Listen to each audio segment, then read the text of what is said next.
ವಿಶೇಷವಾಗಿ ಒಂದನ್ನು ಮರ್ತಿದ್ದೆ. JDSನ ಶಾಸಕರು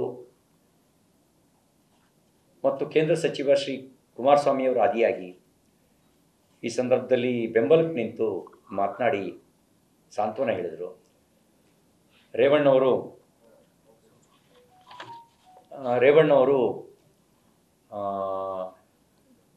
ನನಗೂ ಹಿಂಗೆ ಮಾಡಿದ್ರು, ಏಕಾಏಕಿ ಎತ್ಕೊಂಡೋದ್ರು, ನಿನಗೂ ಹಂಗೆ ಮಾಡಿದ್ದಾರೆ, ನನ್ನ ಮೇಲಿನ ದೂರೇ ಅಲ್ಲ ಅದು ನನ್ನನ್ನು ಮಾಡಿದ್ರು, ಧೈರ್ಯವಾಗಿರು ಅಂತ ಹೇಳಿದರು. ದೊಡ್ಡ ಗೌಡ್ರು ತುಂಬ ನೊಂದ್ಕೊಂಡ್ರು. ಅಯ್ಯೋ ರಾಮ, ರವಿಗೆ ಹಿಂಗೆ ಮಾಡಿಬಿಟ್ಟಿದ್ದಾರಾ ಅಂತ ತಲೆ ಬಡ್ಕೊಂಡ್ರು ಅಂತ ರೇವಣ್ಣವರು ನನಗೆ ಹೇಳಿದರು.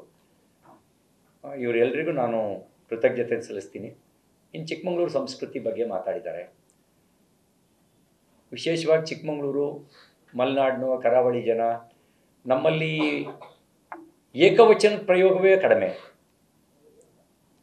ಉತ್ತರ ಕರ್ನಾಟಕದ ಭಾಷೆಯಲ್ಲಿ ಮಾತಾಡಿದ್ರೆ ನಾವು ಉರ್ಲೆ ಹಾಕೊಂಬಿಡ್ತೀವಿ. ಏಕೆಂದರೆ ನಾವು ಆ ಭಾಷೆ ನಮಗೆ ಬರೋದೇ ಇಲ್ಲ. ನಮಗೆ ಅಲ್ಲಿ ಸಹಜ ಭಾಷೆ, ಅಲ್ಲಿ ಸಹಜವಾಗಿ ಪ್ರೀತಿಯಿಂದ ಮಾತಾಡೋ ಭಾಷೆ. ನಮಗದು ಆ ಶಬ್ದಗಳೇ ನಮಗೆ ಕಷ್ಟದ ಕೆಲಸ. ನಾನು ಹೇಗಿದ್ದೀನಿ ಅನ್ನೋದನ್ನು ಚಿಕ್ಕಮಗಳೂರು ಜನರಿಗೆ ಗೊತ್ತಿದೆ. ಉಳಿದವರು ಅವ್ರ ಟ್ರ್ಯಾಕ್ ರೆಕಾರ್ಡ್ ಏನು, ನನ್ನ ಟ್ರ್ಯಾಕ್ ರೆಕಾರ್ಡ್ ಏನು ಅನ್ನೋದು ಚಿಕ್ಕಮಗಳೂರು ಜನರಿಗೆ ಗೊತ್ತಿದೆ. ನನ್ನ ಸೈದ್ಧಾಂತಿಕ ವಿಷಯ ಬಂದಾಗ ಜನರ ಬಗ್ಗೆ ಮಾತಾಡಬೇಕಾದ್ರೆ ಸ್ವಲ್ಪ ಕಠೋರವಾಗಿ ಮಾತಾಡ್ತೀನಿ. ಆದರೆ ಕೆಟ್ಟ ಹೃದಯ ಇರೋನಲ್ಲ. ನಾನು ಕಟುವಾದ ಮಾತು ಅದು ಜನರ ಕಷ್ಟಕ್ಕೆ ಸ್ಪಂದಿಸಬೇಕು ಅನ್ನೋ ಸಂದರ್ಭದಲ್ಲಿ, ರಾಷ್ಟ್ರಹಿತದ ಪ್ರಶ್ನೆ ಬಂದಾಗ ಮಾತು ಕಟುವಾಗಿರುತ್ತೆ. ಇವತ್ತಿನವರೆಗೂ ಯಾರಿಗೂ ನಾನು ಕೆಟ್ಟದ್ದು ಮಾಡಿಲ್ಲ, ಕೆಟ್ಟದ್ದು ಬಯಸೂ ಇಲ್ಲ.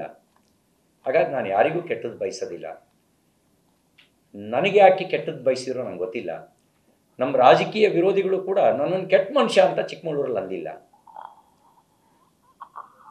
ರಾಜಕೀಯವಾಗಿ ವಿರೋಧ ಮಾಡಿದ್ದಾರೆ, ಆದರೆ ರವಿ ಕೆಟ್ಟ ಮನುಷ್ಯ ಅಂತ ಅಂದಿಲ್ಲ.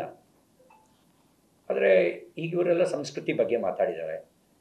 ಚಿಕ್ಕಮಗಳೂರಿನ ಸಂಸ್ಕೃತಿ ಮತ್ತು ನನ್ನ ಸಂಸ್ಕೃತಿ ಎರಡು ಕೆಟ್ಟ ಸಂಸ್ಕೃತಿ ಅಲ್ಲ.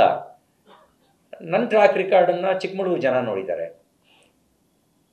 ನಿಮ್ಮ ಟ್ರ್ಯಾಕ್ ರೆಕಾರ್ಡನ್ನ ನಿಮ್ಮ ಭಾಗದ ಜನ ನೋಡಿದ್ದಾರೆ.